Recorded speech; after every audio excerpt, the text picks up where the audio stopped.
Good evening, students. Today we start chapter 2nd of class 11th, and the name of the chapter is Structure and Physiography. संरचना तथा भू आकृतिक विज्ञान के बारे में हम अध्ययन करेंगे.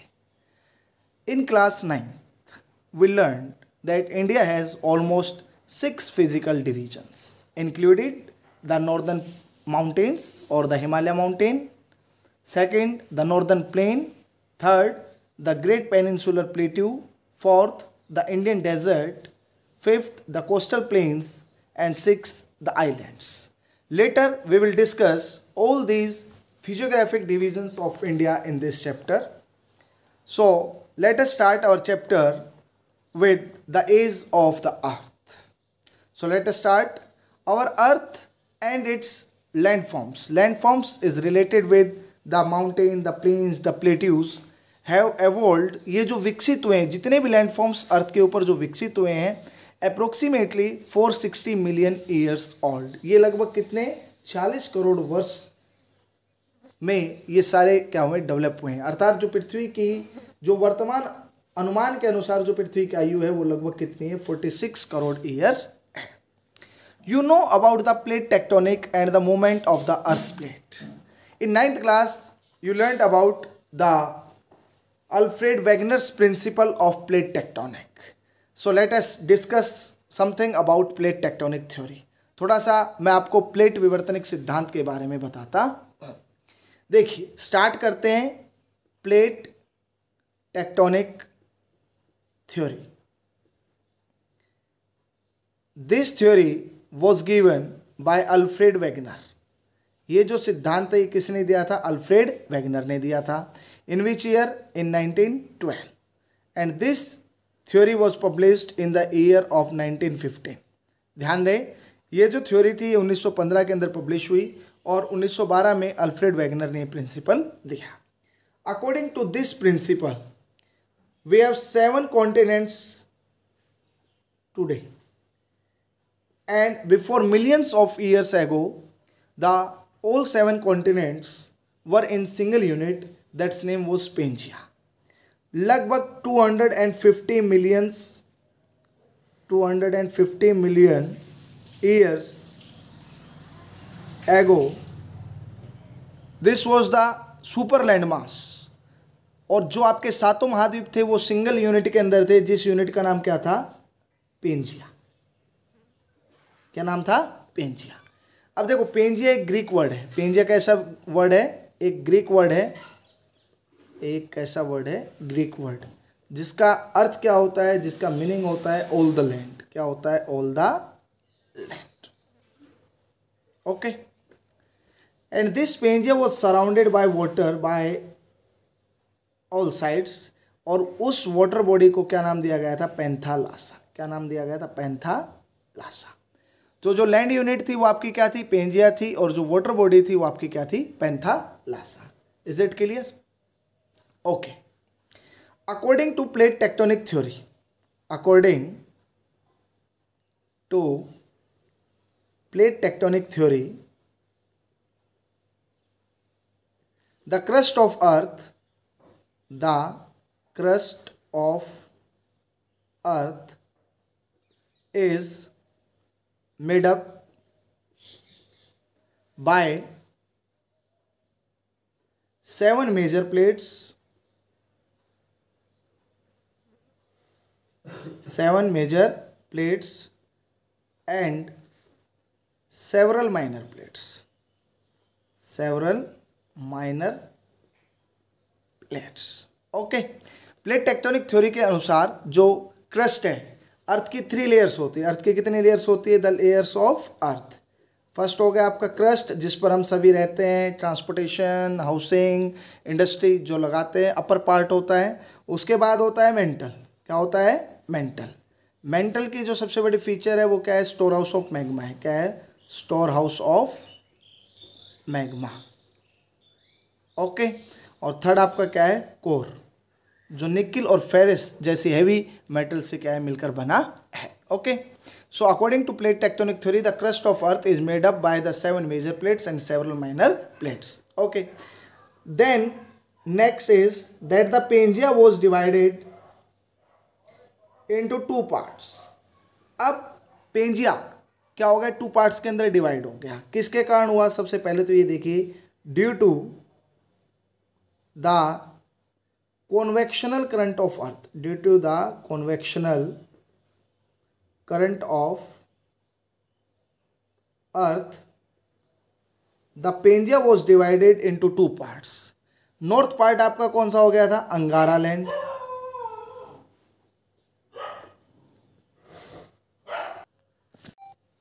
And in south Gondwana land, Gondwana land.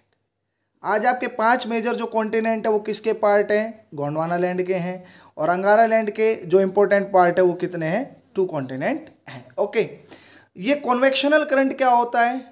एक सर्कुलर मोशन होता है कि जो आपके हल्के पदार्थ जो होते हैं, जो लाइट मटेरियल होते हैं, वो तो कहाँ चले जाते हैं? ऊपर की तरफ चले जाते हैं। और जो आपके हैवी मटेरियल होते हैं वो क्या हो जाते हैं? नीचे की तरफ मूवमेंट करते हैं, सिंक डाउन हो जाते हैं, डूब जाते हैं। लाइटर पार्ट क्या करता है? ऊपर की तरफ मूवमेंट करता है। इस तरह एक सर्कुलर मोशन क्या होता है? शुरू हो जाता है, जिसको हम कौन सा फोर्स कहते हैं? Convectional force. Convectional force. Earth का जो कोर पार्ट है वो निकल और फेरिस जैसे हैवी मेटल से बना है, जिसके कारण से कॉन्वेक्शनल करंट, क्योंकि जो हैवी मटेरियल होता है, जो हैवी मैटर होता है, वो तो क्या हो जाता है? सिंक हो जाता है, डूब जाता है। और जो लाइट मटेरियल होते हैं वो ऊपर की तरफ आते हैं। इस तरह से एक मूवमेंट बन जाता है, जिसको क्या कहते हैं? कॉन्वेक्शनल करंट ऑफ अर्थ कहते हैं। और यही कॉन्वेक्शनल करंट बाद में किसके लिए रेस्पॉन्सिबल हुआ? जो 7 मेजर प्लेट्स थी उसके बनने में क्या हुआ? रेस्पॉन्सिबल हुआ। अब आते हैं प्लेट टेक्टोनिक थ्योरी। अब प्लेट टेक्टोनिक थ्योरी के अकॉर्डिंग हमारे पास जो 7 मेजर प्लेट्स है वो कौन कौन सी है? सबसे पहले है द पैसिफिक प्लेट। कौन सी प्लेट है? The Pacific plate, which is the largest plate. ये क्या है? सबसे लार्जेस्ट प्लेट है आपकी, ठीक है। उसके बाद आपकी कौन सी है? The north American plate, the north American plate. उसके बाद क्या है आपकी? The south African plate, the south African plate. उसके बाद है आपकी the African south American plate है, सॉरी साउथ अमेरिकन प्लेट। उसके बाद है अफ्रीकन प्लेट। कौन सी? African plate. उसके बाद है अंटार्कटिका प्लेट। कौन सी है? Antarctica, Antarctica plate. और उसके बाद है आपकी Indo Australian plate, Indo Australian plate. ये आपकी 7 मेजर प्लेट्स थी, जिसके अंदर जो प्लेट टेक्टोनिक थ्योरी ने माना कि अर्थ का जो क्रस्ट है वो 7 मेजर किससे बना हुआ है? 7 मेजर प्लेट से बना हुआ है। ओके, इसके बाद आता है कि जो प्लेट टेक्टोनिक थ्योरी है वो कहती कि अब इन प्लेट्स के अंदर 3 तरह की बाउंड्रीज बनती है। कितनी तरह की बाउंड्री बनती है? 3। जो फर्स्ट टाइप की बाउंड्री वो है कन्वर्जेंट। क्या है? कन्वर्जेंट। कन्वर्जेंट बाउंड्री क्या होती है? When the 2 plates they are moving to each other, 2 plates moving to each other and these are very destructive. ये कौन सा मार्जिन बनाती है? डिस्ट्रक्टिव मार्जिन बनाती है, डिस्ट्रक्टिव मार्जिन, ठीक है। यहाँ पर जितने भी जो अर्थक्वेक होते हैं वो सारे कन्वर्जेंट बाउंड्री के कारण बनते हैं। दूसरी जो बाउंड्री है वो आपकी है डाइवर्जेंट। कौन सी है? Divergent. When 2 plates they are moving away to each other, जब 2 प्लेटें एक दूसरे से दूर होती है, move away, move away to each other, ये आपकी कौन सी है? डाइवर्जेंट बाउंड्री है। ये कंस्ट्रक्टिव है क्योंकि इससे ओशनिक जो फ्लोर है वो स्प्रेड होता है। ओशनिक जो आपका फ्लोर है वो क्या होता है? स्प्रेड होता है, ठीक है। तीसरा है आपका जो मूवमेंट है वो है आपकी ट्रांसफॉर्म मूवमेंट। कौन सी movement? Transform boundary, transform boundary. अब ट्रांसफॉर्म बाउंड्री में क्या होता है? When 2 plates they are sliding past with each other, दोनों जब प्लेटें एक दूसरे से क्या होती है? फिसल के एक दूसरे से सट के निकल जाती है, तो कौन सी बाउंड्री बनाती है? ट्रांसफॉर्म बाउंड्री बनाती है। तो ये आपका क्या था, प्लेट टेक्टोनिक थ्योरी था। इसको आपको कंप्लीट क्या करना है, समझना है। अब ये जो 7 मेजर प्लेट्स हैं, 7 मेजर प्लेट्स, ये किसके ऊपर फ्लोट कर रही है, ये क्वेश्चन भी इंपॉर्टेंट है। ये है एस्थीनोस्फेयर। किसके ऊपर कर रही है, एस्थीनो, THENOSPHERA, एस्थीनोस्फेयर के ऊपर। एस्थीनोस्फेयर क्या है, the upper layer, the upper layer of the earth's mantle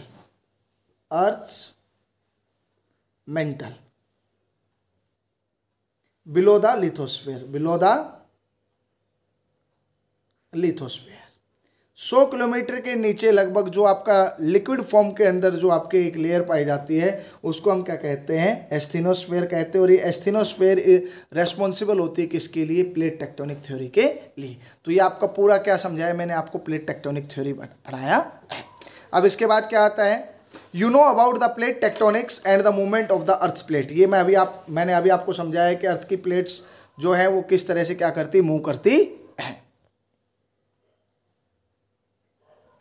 next है, the Indian plate was to the south of the equator millions of years है। लाखों साल पहले जो इंडियन प्लेट है वो इक्वेटर के क्या थी, साउथ के अंदर खिसक जाती है। It was much larger in size and the Australian plate was a part of it. अब Indo Australian plate was the part of Indian plate which was larger in size as compare to Australian plate. Okay, over millions of years the plate broke into many parts and the Australian plate moved towards the southern direction and the Indian plate to the north। अब next जो happening होती है वो क्या होती है कि जो आपकी इंडियन प्लेट है वो तो नॉर्थ की तरफ मूवमेंट हो जाती है और जो आपकी ऑस्ट्रेलियन प्लेट है वो कहाँ चली जाती है, साउथ की तरफ चली जाती है। The northward movement of the Indian plate is still continuing. और उत्तरी दिशा की तरफ जो ये गति है आज इंडियन प्लेट की, आज भी ये लगातार चल रही है। And it has important consequences on the physical environment of the Indian subcontinent, जिससे कि भारतीय उपमहाद्वीप के अंदर जितने भी आपके जो भौतिक पर्यावरण है उसके अंदर काफ़ी क्या हो रहा है, चेंजमेंट हो रहा है, या उसको क्या कर रहे हैं, परिणाम जो है वो साबित हो रहे हैं कि भाई जो आपका नॉर्थवर्ड्स मूवमेंट है कौन सी प्लेट का, आपकी इंडियन प्लेट का, इसके कारण से बहुत से जो फिजिकल एनवायरनमेंट के अंदर जो चेंजेस है वो आ रहे हैं।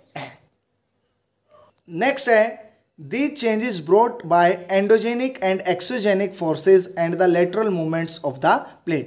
तो मूवमेंट्स तो 3 टाइप की हैं, जो प्लेट मूवमेंट है वो मैंने आपको समझा दी है। अब देखो एंडोजेनिक और एक्सोजेनिक जो फोर्स होता है, एंडोजेनिक फोर्स कौन से होते हैं, these are the internal forces that exist deep inside the earth. Endogenic होता है पृथ्वी के अंदर, एक्सोजेनिक होते हैं जो पृथ्वी के surface, it means out part के ऊपर क्या होते हैं, घटित होते हैं। अर्थ के एक एंडोजेनिक है, एक्सोजेनिक आपका विंड हो गया, रिवर हो गया। अभी बाद में हम इसके बारे में क्या करेंगे, डिटेल में डिस्कस करेंगे। These forces have played an important role for the present geological structure and geomorphologic process active in the Indian subcontinent came into existence. अब जो हमारा हिमालय माउंटेन बना है, जो पेनिनसुलर प्लेट्यू बना है, जो नॉर्दर्न प्लेन्स बना है, ये जितने भी स्ट्रक्चर्स जो हमारे इंडियन सबकॉन्टिनेंट के अंदर है, ये किसके रिजल्ट है, एंडोजेनिक और एक्सोजेनिक फोर्सेस के क्या है बच्चों, रिजल्ट है। Based on the variations in its geological structure and formation, India can be divided into 3 geological divisions. देखो भारत देश को 3 जियोलॉजिकल डिविजन्स के अंदर बांटा जाता है। किसके आधार पर, जो जियोलॉजिकल स्ट्रक्चर और उनकी जो फॉर्मेशन है उसके आधार पर। फर्स्ट आपका क्या है, द पेनिनसुलर ब्लॉक, सेकंड आपका है the Himalayas and the other peninsular mountain, और तीसरा आपका है द गंगा ब्रह्मपुत्र प्लेन। अब केवल इन 3 पार्ट तक हमारा लगभग जो ये चैप्टर है वो थोड़ा 9th से अलग है। बाद में जब हम फिजियोग्राफिक डिवीजन पढ़ेंगे तो सेम टू सेम 9th वाला ही पार्ट क्या हो जाएगा, हमारा शुरू हो जाएगा। तो जियोलॉजिकल फॉर्मेशन के बेस पे हमारे इंडिया को 3 जियोलॉजिकल डिविजन्स के अंदर क्या किया गया है, बांटा गया है। पहला है द पेनिनसुलर ब्लॉक, सेकेंड है the Himalayan and the other peninsular mountain, और तीसरा आपका क्या है, इंडो गंगा ब्रह्मपुत्र प्लेन, जिसको हम नॉर्दर्न प्लेन्स ऑफ इंडिया भी कहते हैं। अब what is the difference between the endogenic and the exogenic forces. Endogenic forces कौन से होते हैं, these are external forces that exist deep inside the earth. Okay, like the earthquake and volcanic eruptions are the examples of endogenic forces. Exogenic forces, these are the external forces that operate and act on the surface of the earth। Surface of earth के ऊपर जो भी forces काम करे, wind एक force है, water एक force है, रिवर ग्लेशियर, ये सारे किसके अंदर आते हैं? एक्सोजेनिक फोर्सेस के अंदर आते हैं। वाटर डिपोजिशन करता है, एरोजन करता है, ये सारे आपके कौन से फोर्सेस हैं? एक्सोजेनिक फोर्सेस हैं। अगर हम बात करें एंडोजेनिक फोर्सेस जो प्लेट मूवमेंट है, प्लेट मूवमेंट के कारण ही आपका किसका निर्माण हुआ है? जो आपका द हिमालय माउंटेन है उसका क्या हुआ है? फॉर्मेशन हुआ है। तो we will discuss one by one that जो भी स्ट्रक्चर है हमारे अर्थ के ऊपर, जो भी स्ट्रक्चर है हमारे इंडियन सबकॉन्टिनेंट में, उनका बर्थ कैसे हुआ है। So today we start with first geological structure that is the peninsular block. Let us start. The northern boundary of the peninsular block from Kutch along the western flank means होता है किनारा, of the Aravalli range near Delhi and then roughly parallel to the Yamuna and the Ganga as far as Rajmahal Hills and the Ganga Delta। देखो जो आपका प्रायद्वीपीय खंड है उसकी जो नॉर्थ बाउंड्री है, उत्तरी जो बाउंड्री है वो क्या है बेटा? कटी-फटी है, जो कच्छ से आरंभ होकर अरावली पहाड़ी के पश्चिम से गुजरती हुई दिल्ली तक और फिर यमुना तथा गंगा नदी के समानांतर राजमहल की पहाड़ियों व गंगा डेल्टा तक जाती है। तो ये आपकी क्या है? लोकेशन है किसकी? The peninsular block. सेकंड है, apart from this the Kirby Anglong and the Meghalaya plateau in the north east. इसके उत्तरी पूर्वी भाग में क्या है? कर्बी एंगलोंग का पठार है और मेघालय का पठार है। And the Rajasthan in the west में इसके क्या है? Rajasthan are also extension of this block. इसकी जो क्या बनाते हैं? सीमा बनाते हैं। The northeastern part are separated by the Malda Fault in West Bengal from the Chota Nagpur Plateau। अब देखो जो इसका नॉर्थ ईस्टर्न पार्ट है वो किससे सेपरेट हो रहा है? मालदा फोल्ट से, जो वेस्ट बंगाल के अंदर है, और ये किससे अलग कर रही है? जो छोटा नागपुर प्लेट्यू है इससे अलग कर रही है। In Rajasthan these blocks are covered by the desert. और राजस्थान के अंदर ये जो ब्लॉक्स है ये किसके द्वारा कवर हो रहे हैं? जो हमारा डेजर्ट पार्ट है उससे कवर हो रहे हैं। The peninsular is formed by the ancient gneisses and granite which covers a major part of it। जो पेनिनसुलर है वो किससे बना हुआ है? Ancient gneiss it is a type of metamorphic rock formed at the height pressure and temperature deep in the ground। देखो जमीन की गहराई में उच्च दबाव और तापमान से बनी चट्टान को हम क्या कहते हैं? नाइस कहते हैं। क्या कहते हैं? Gneiss. It is gneiss, it is a type of metamorphic rock and granite which covers a major part of it. इसका जो अधिकतर हिस्सा है वो नाइस और ग्रेनाइट जैसी चट्टानों से बना हुआ है। नेक्स्ट है आपका सिंस द कैम्ब्रियन पीरियड लगभग आज से 544 से 550 million years ago the peninsula has been standing like as a rigid block with the exception of some of it western coast which is submerged beneath the sea। देखिए अगर Cambrian युग की बात करते हैं 544 से 550 मिलियन साल पहले, ईयर्स पहले, जो पेनिनसुला है वो standing like as a rigid block, वो कैसा है? एक कठोर भूखंड के रूप में खड़ा हुआ है। अपवाद के रूप में, एक एक्सेप्शन के रूप में इसका जो पश्चिमी तट है वो क्या है? समुद्र के अंदर डूबा हुआ है। तो इसका जो वेस्टर्न पार्ट है, वेस्टर्न कोस्ट है, वो तो अंडर द क्या है? सी है। बाकी ये रिजिड ब्लॉक के रूप में क्या है? खड़ा हुआ है। As a part of the Indo-Australian plate, it has been subjected to various vertical movements and block faulting। Indo-Australian plate का हिस्सा होने के कारण यहाँ जो ये आपकी जो क्या है वर्टिकल मूवमेंट्स है, इसके कारण से ये क्या है? ये जो पूरा हिस्सा है वो भ्रंश से क्या है? प्रभावित है। फॉल्टिंग मीन्स क्या होता है? भ्रंश। The rift valleys of the Narmada, the Tapi and the Mahanadi and the Satpura block mountains are some examples of it. Narmada, Tapi और महानदी की रिफ्ट घाटियां और सतपुड़ा ब्लॉक इसके क्या है? महत्वपूर्ण उदाहरण हैं। The peninsula mostly consist of residual mountains. Residual mountains कौन सी होती है? जो अवशिष्ट पहाड़ियां हैं, जैसे कि आपकी अरावली, जो घिसी पिटी जो अवशिष्ट पहाड़ियां हैं उनको रेजिडुअल माउंटेन्स कहते हैं, जिनमें अरावली शामिल है, नल्लामाला शामिल है और जावेडी हिल्स क्या है? शामिल है। नेक्स्ट है the river valleys here are shallow with low slope. अब यहाँ पर जो रिवर वैलीज है उनकी गहराई क्या होती है? कम होती है। कैसी होती है? कम। ये आपको बिल्कुल ध्यान में रखना है कि यहाँ पर जो ढाल होता है वो तो होता है लो, स्लोप जो होता है उसका काफ़ी क्या होता है? कम होता है, और जो गहराई होती है वो भी क्या होती है? कम होती है। Most of the east flowing rivers form delta before entering into bay of Bengal. पूर्व में बहने वाली जो नदियां हैं अधिकतर वो कहाँ पर गिरती है? बे ऑफ बंगाल में गिरती है। कहाँ गिरती है? Bay of Bengal.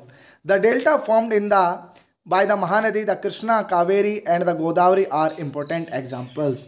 जो डेल्टा कौन कौन सी नदियाँ बनाती है? महानदी, कृष्णा, कावेरी और गोदावरी। ये सारी क्या है? ईस्ट फ्लोइंग रिवर है, जो आपकी कहाँ गिरती है? बे ऑफ बंगाल के अंदर क्या होती है? ड्रेन होती है। ये सारी क्या बनाती है? डेल्टा बनाती है। So students, today we discuss about the peninsular block. जो पहला जियोलॉजिकल स्ट्रक्चर, उसके बारे में पढ़ा है, प्लेट टेक्टोनिक थ्योरी के बारे में पढ़ा है।